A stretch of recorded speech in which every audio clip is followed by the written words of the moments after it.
빌립보서 마지막 말씀을 보도록 하겠습니다. 마지막 우리 오늘 빌립보서 시리즈 마지막입니다. 그래서 빌립보서 4장 10절부터 20절까지의 말씀을 보도록 하겠습니다.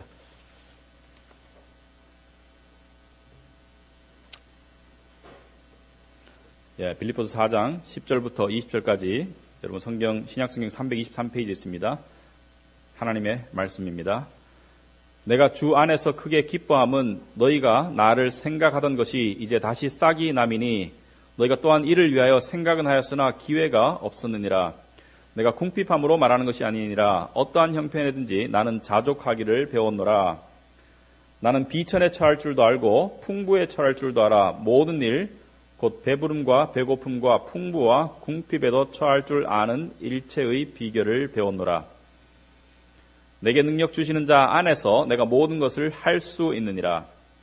그러나 너희가 내 괴로움에 함께 참여하였으니 잘하였도다. 빌립보 사람들아, 너희도 알거니와 복음의 시초에 내가 마게도냐를 떠날 때 주고받는 내 일에 참여한 교회가 너희 외에 아무도 없었느니라. 데살로니가에 있을 때에도 너희가 한 번뿐 아니라 두 번이나 나의 쓸 것을 보내었도다. 내가 선물을 구함이 아니요 오직 너희에게 유익하도록 풍성한 열매를 구함이라. 내게는 모든 것이 있고 또 풍부한지라. 에바브로디도 편에 너희가 준 것을 받음으로 내가 풍족하니 이는 받으실 만한 향기로운 제물이요 하나님을 기쁘시게 한 것이라. 나의 하나님이 그리스도 예수 안에서 영광 가운데 그 풍성한 대로 너희 모든 쓸 것을 채우시리라. 하나님 곧 우리 아버지께 세세 무궁토록 영광을 돌릴지어다. 아멘. 기도하겠습니다.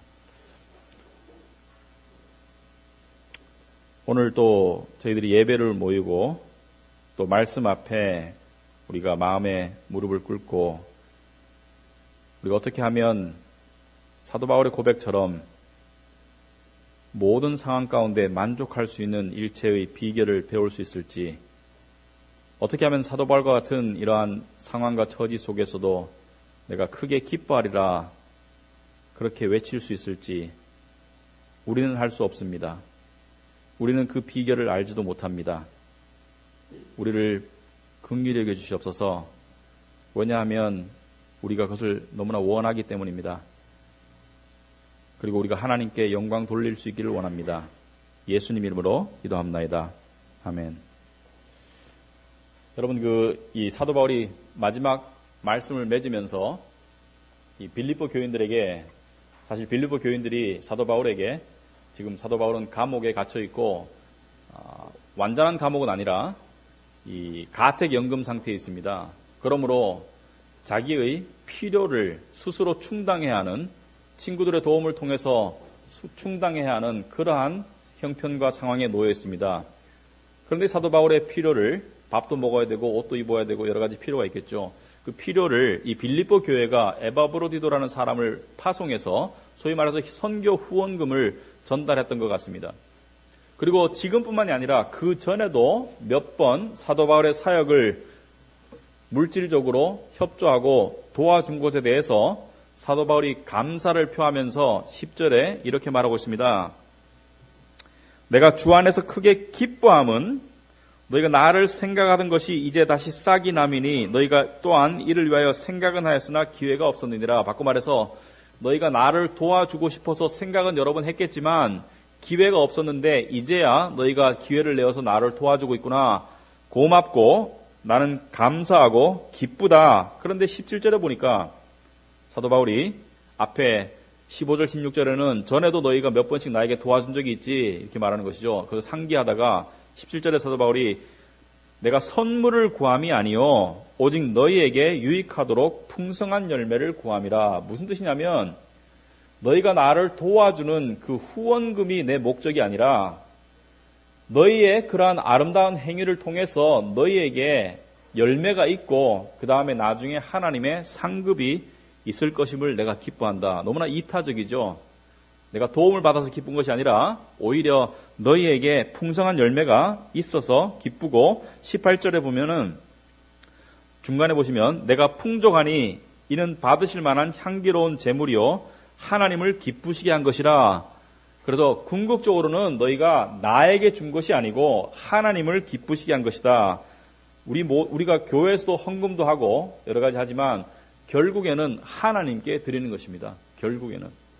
그래서 사도 바울은 그 열매를 인하여 기뻐하고 또 더 나아가서 그것을 통해서 너희에게 상급이 있을 것을 하나님 사도 바울은 기뻐한다. 자, 그런데 사도 바울이 여기서 두 가지 태도를 보이고 있습니다. 첫째는 비록 사역자이지만 하나님의 믿음의 사도이지만 세상적인 물질적인 필요 자체를 거부하거나 인정하지 않는 모습을 보이지는 않습니다. 여러분 옛날에 수도 생활하는 사람들 보면 물질은 죄악시하고 물질은 뭐 이렇게 거론하지 말아야 될 어떤 그런 것으로 여기고 그래서 물질에 대해서 거론하는 것을 신성하지 못하고 생각하고 덜 신앙적으로 덜 이렇게 믿음이 안 좋은 것처럼 그렇게 여기는 경향도 있었는데 사실은 물질의 필요를 우리가 뗄 수는 없습니다. 우리가 육신적인 존재이기 때문에. 여러분 이 중에서 물질의 필요를 초월해서 살 수 있는 사람은 아무도 없습니다. 꿈만 먹고 살 수 있다든지 하늘에 구름을 덮고 산다든지 그런 사람은 있을 수가 없습니다. 그런데 두 번째로 사도 바울은 더 중요한 것은 그럼에도 불구하고 물질적인 필요를 절대적인 것으로 여기질 않는다. 물질적인 필요를 절대시하지 않는다. 여러분 이 세상은 물질적인 것이 절대시되는 문화이죠. 돈이 절대시되고 또 예를 들어서 이 지위나 부가 절대시되고 세상적인 안정이 절대시되고 또 건강도 절대시되고 그러나 사도 바울은 필요하지만 절대적인 것은 아니라고 이야기합니다. 절대적인 것은 아니다. 왜냐하면 여러분 그 12절에 보면 오늘의 핵심 구절입니다. 12절 말씀이 뭐라고 되어 있습니까? 우리 다 같이 한번 읽어보실까요? 나는 비천에 처할 줄도 알고 풍부에 처할 줄도 알아. 모든 일 곧 배부름과 배고픔과 풍부와 궁핍에도 처할 줄 아는 일체의 비결을 배우노라. 여기서 비천이라는 말씀은 낮아짐에 처할 줄도 알고 또는 비참한 상태에 처할 줄도 알고 풍부함에 처할 줄도 안다는 것은 높아짐이나 또는 이 존귀하게 여김을 당하는 것에 처할 줄도 알고 또 배부름도 알고 배고픔도 안다. 오늘날 우리의 말로 하자면 돈이 많은 것도 있고 돈이 부족한 것도 나는 어떻게 처할 줄 안다. 그리고 궁핍에도 처할 줄 아는 일체의 비결을 배웠노라. 그죠? 핵심이 일체의 비결을 배웠노라. 영어로 보니까 I have learned the secret. 비결을 배웠다. 무슨 말이냐면 나는 내 인생의 잘나감이나 못나감, 내 수입의 많고 적음, 내 사회적 지위의 높고 낮음, 그런 모든 것에 의해서 지배당하는 감정과 생활이 지배당하는 그 상태를 벗어났다는 것이죠.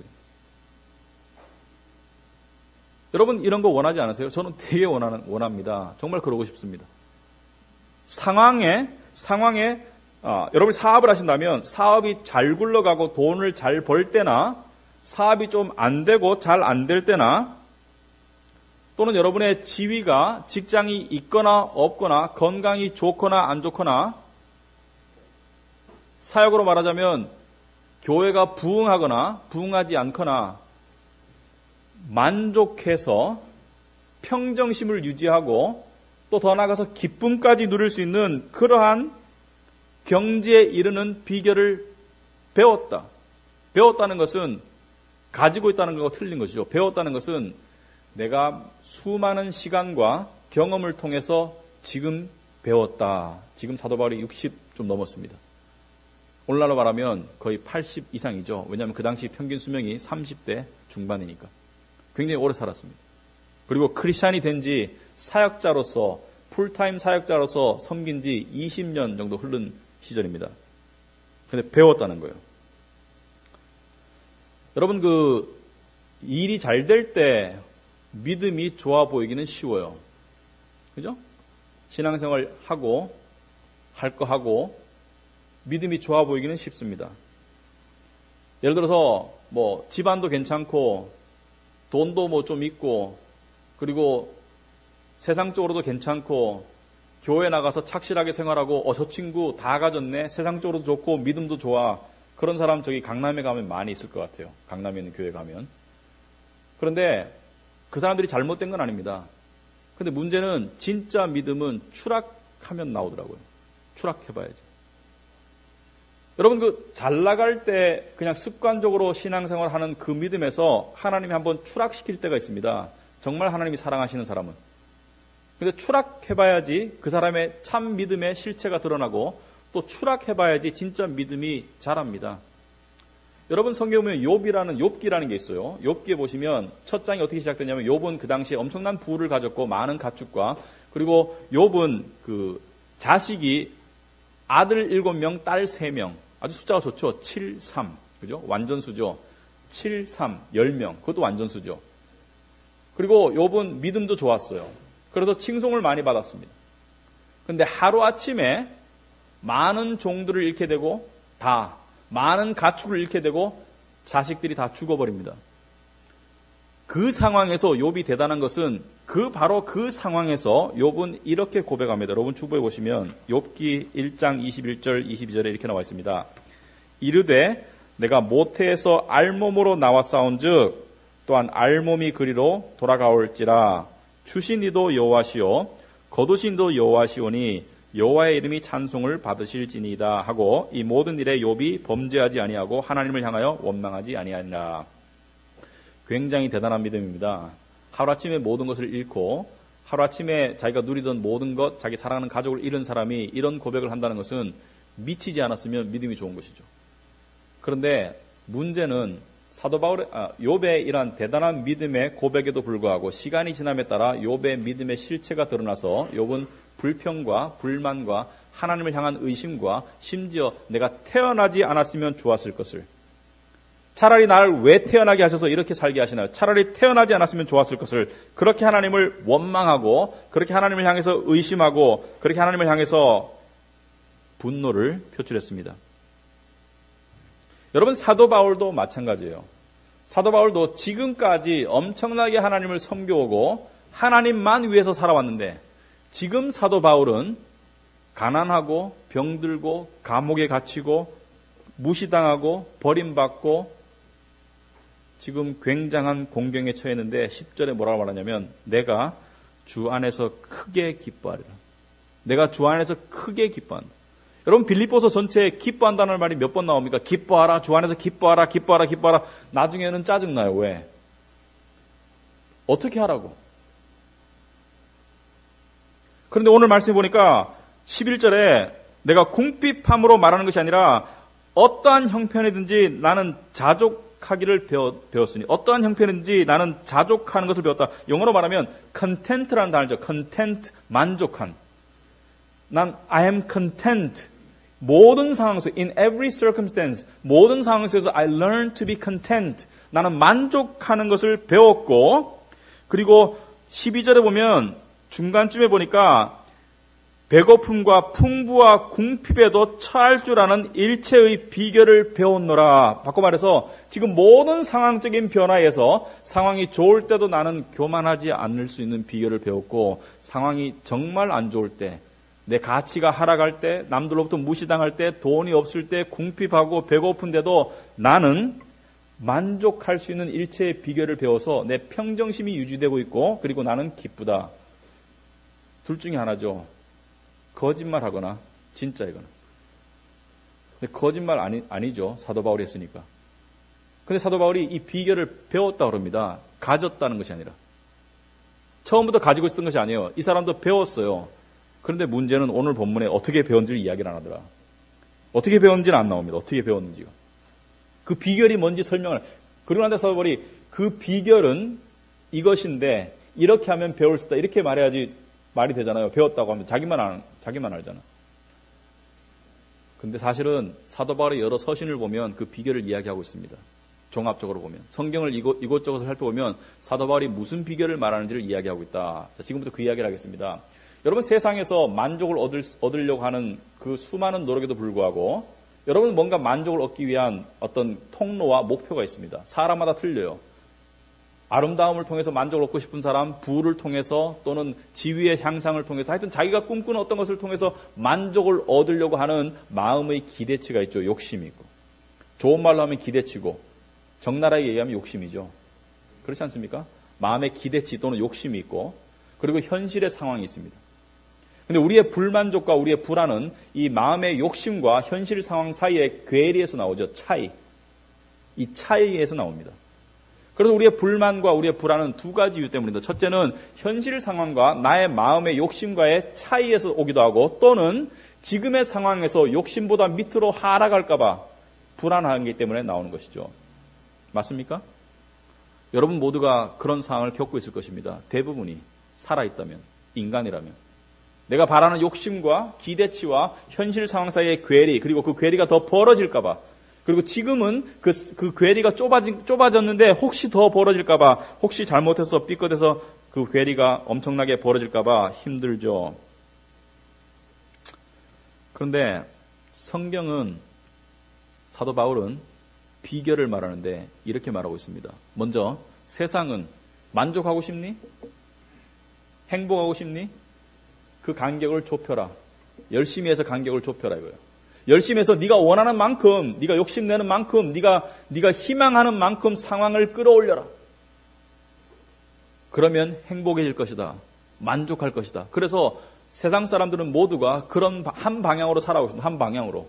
그 괴리를 좁히는데 내 욕심에다가 내 상황을 맞추기 위해서 부단하게 끊임없이 노력하고 헐떡거리며 살아가는 것이 우리의 인생입니다. 근데 사도 바울이 말하는 비결은 어떻게 하면 내 기대치에 내가 맞출 수 있는가, 세상적인 방향으로 나아갈 수 있는 비결을 말하는 게 아닙니다. 어떻게 하면 이렇게 할 수 있나? 여러분, 어떻게 하면 할 수 있나? 토익 공부해서 점수를 올려라, 무슨 스펙을 쌓아라, 또는 주식 투자를 잘해라, 또는 부동산 투자를 잘해라, 또는 건강을 가꾸어라, 살 빼라, 이런 방법을 가르치는 것이 아니라 사도 바울은 성경을 통해서, 성경은 세상 사람들이 생각하지 않는, 생각하고 싶지 않은 다른 방향을 이야기하더라. 무슨 말이냐면, 세상은 기대치와 욕심의 상황을 끌어올리려고 하는데 성경은 주어진 상황은 네가 바꿀 수 없는 경우가 많다. 그 상황에 네 마음을 맞춰라. 쉽죠, 말은. 기대치의 상황을 맞추는 것은 더 해야 되죠. 더 해야 됩니다. 더하기를 해야 돼요. 더하기를. 내 원하는 기대치만큼 더하기를 해야 돼요. 통장의 액수도 더 해야 되고 더하기를 해야 돼. 지위도 더 해야 되고 더 해야 되는데 사도 바울이 하는 말은 빼기를 해라. 빼기를 할 줄 알아라. 겸손하게. 빼기를 배우는 사람이 만족할 수 있지 더하기만 하려고 하면 만족할 수 없다는 것을 이야기한다. 무슨 말이냐면 여러분 다리가 둘 다 길면 좋겠죠. 성큼성큼 걸어가니까. 근데 군대 가서 키가 너무 크면 전방으로 끌려가는 경향이 있기 때문에 저는 그때 키가 안 큰 것이 굉장히 다행스럽더라. JS에 안 끌려가서 제가 카투샤 나왔는데 그런데 기대치라는 다리만 크고 상황이 짧으면 얼마나 걷기가 힘들겠어요? 뒤뚱뒤뚱거리면서. 그런데 비록 상황이 짧아도 기대치까지 낮추면 짧은 다리라도 편안하게 걸을 수가 있다. 무슨 말 하겠습니까? 그게 사도 바울이 말하는 비결이다. 그것을 사도 바울이 디모데전서 6장에 이렇게 표현하더라고요. 여러분 주부에 보시면 디모데전서 6장이라고 중간에 적혀 있어요. 그러나 자족하는 마음이 있으면, 자족한다는 것은 스스로 만족하는 마음이 있으면 경건은 큰 이익이 되느니라. 우리가 세상에 아무것도 가지고 온 것이 없음에 또한 아무것도 가지고 가지 못하리니 우리가 먹을 것과 입을 것이 있은즉 족한 줄로 알 것이니라. 부하려 하는 자들은 시험과 올무와 여러 가지 어리석고 해로운 욕심에 떨어지나니 곧 사람으로 파멸과 멸망에 빠지게 하는 것이라. 돈을 사랑함이, 잘 들으세요 여러분과 제가, 돈을 사랑함이 일만 악의 뿌리다. 모든 악의 all evils, 뿌리이고 이것을 탐내는 자들은 미혹을 받아서 믿음에서 떠나 많은 근심으로 자기를 찔렀도다. 여러분 세상적인 물질적인 욕심을 가지면 근심으로 자기를 찌른다. 어디를? 자기의 가슴을 찌른다. 그러므로 만족이 없다는 것을 이야기합니다. 여러분 여기 짧은 5절 가운데 사도 바울의 비결을 이야기하고 있습니다. 여기에 이해 안 되는 구절 있습니까? 머리로? 스스로 만족하는 마음이 있으면 경건은 큰 이익이 된다, 이익이 된다. 그런데 만족하는 것은 뭐예요? 세상에 아무것도 가진 것이 없이 빨가벗고 왔으니까 벌거벗고 떠날 거니까 너무 욕심내지 마라. 먹을 것과 입을 것만 있으면 족한 줄 알고 나머지는 덤으로 생각하고 감사해라. 또는 부자가 되려고 하면 올무에 빠진다. 해로운 욕심에 빠지고 사람이 파멸한다. 돈을 사랑하는 것이 일만하게 뿌리이다. 그리고 돈을 사랑하면 근심으로 자기를 찌른다. 이해 안 되는 거 있냐고요? 머리로 이해 안 되는 거, 여러분 머리로 이해 안 되는 거 없을 겁니다. 그런데 문제는 뭡니까? 그러고 싶지 않은 욕심이죠. 그러지 않으려는 육신의 반란이죠. 사도 바울은 어떻게 이 비결을 배웠을까요? 하루아침에 여러분 머리로 이거 깨달으라면, 머리로 이거 설명하라면 지금 다 설명할 수 있어요. 머리로는 다 깨달아지죠. 그러나 이것이 정말 내 삶 안에 실체가 되기 위해서는 엄청난 시련과 엄청난 고난과 하나님과 엄청난 씨름을 통해서 자기가 깨우치고 하나님 앞에 겸손함을 통해서 알아가는 것이다. 여러분, 극단적인 예를 하나 들어보겠습니다.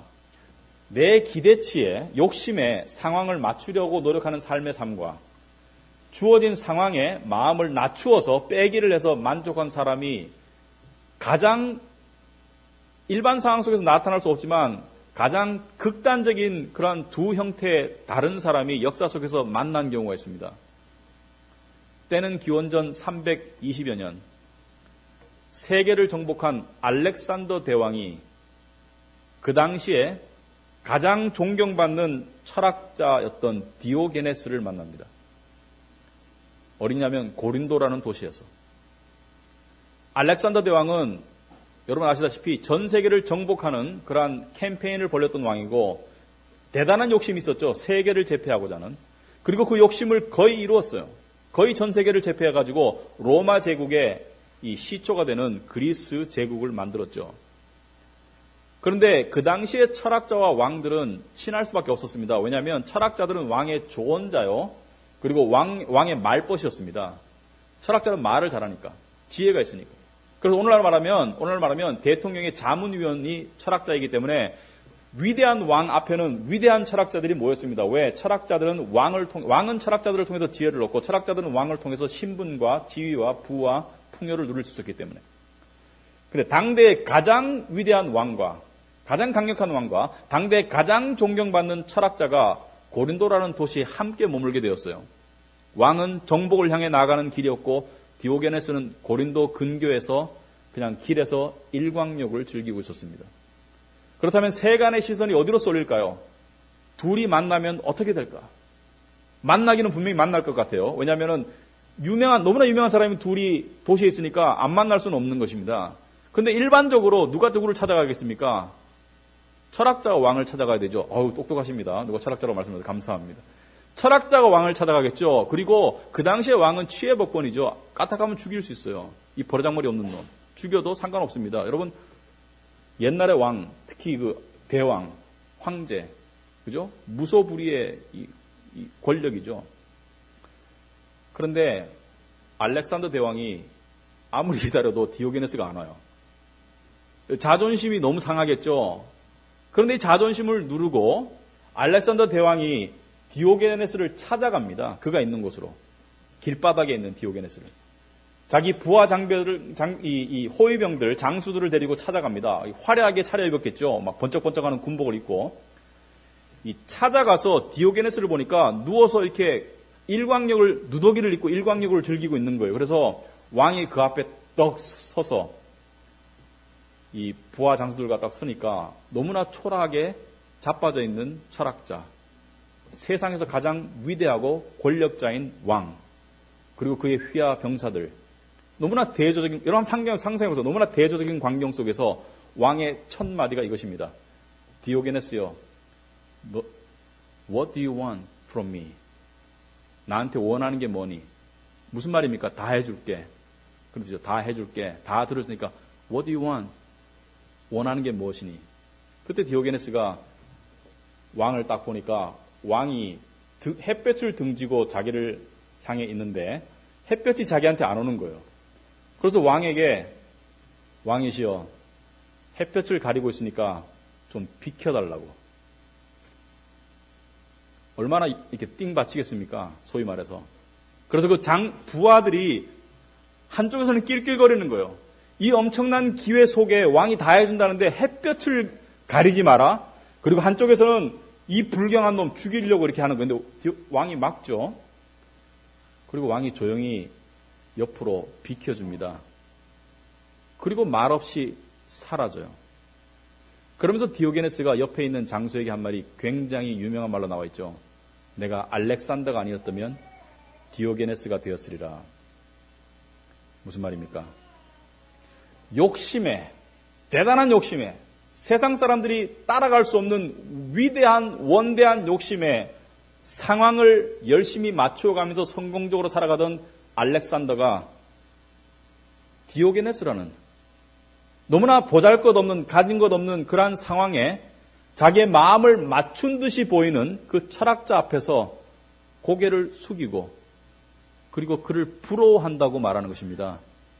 나는 이렇게 욕심이 많고 성공적으로 삶을 살지만 만족함이 없는데 저 사람은 아무것도 가진 것이 없으면서도 나보다 훨씬 더 만족해 보이고 여유로워 보이고 행복해 보인다.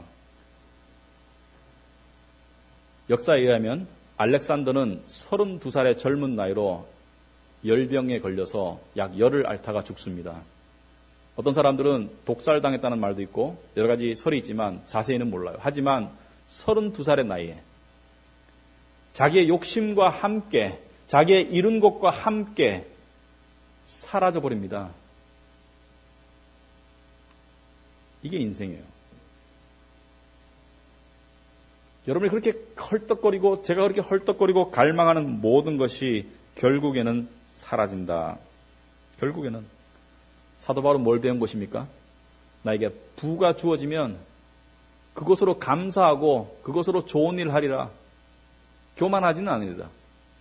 나에게 궁핍함이 주어지면 그 궁핍함에 내 마음을 겸손히 맞추리라. 하나님이 낮추시면 낮아지리라. 하나님이 나를 궁핍하게 하시면 궁핍하게 살아가리라.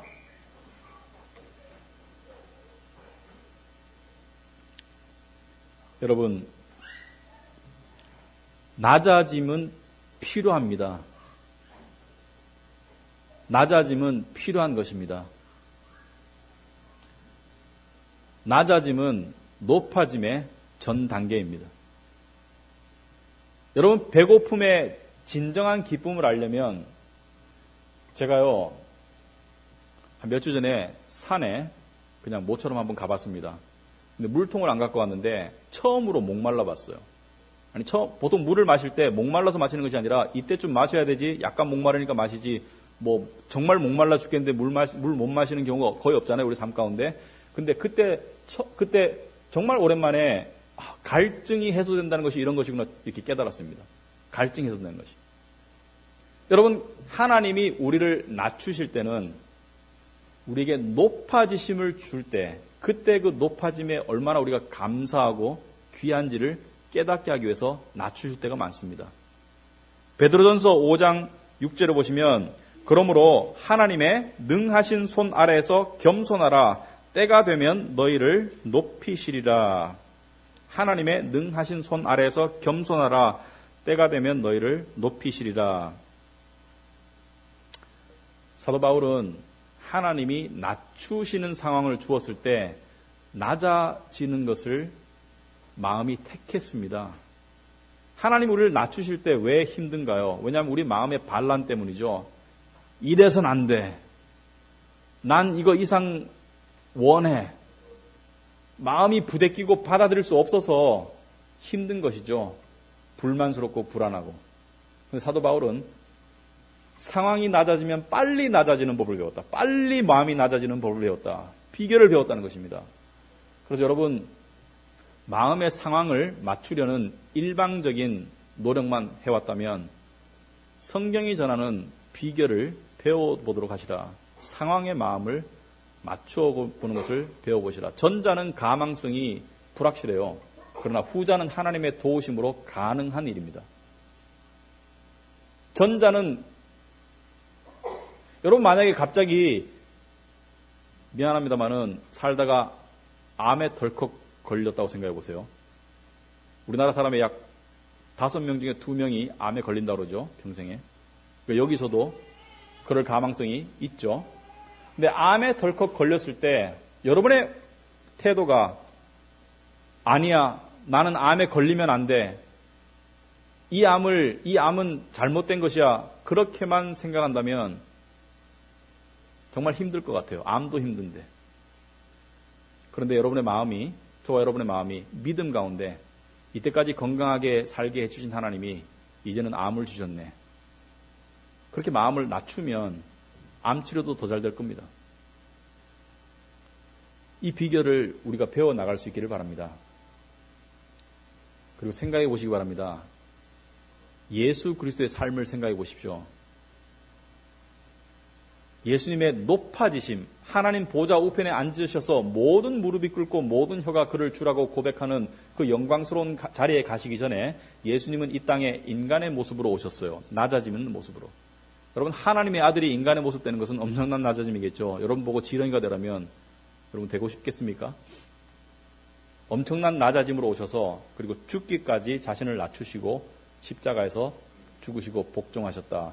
그 낮아지신 주님을 하나님께서 높여주셨다. 여러분, 스스로 높아지는 거 아무 소용 없습니다.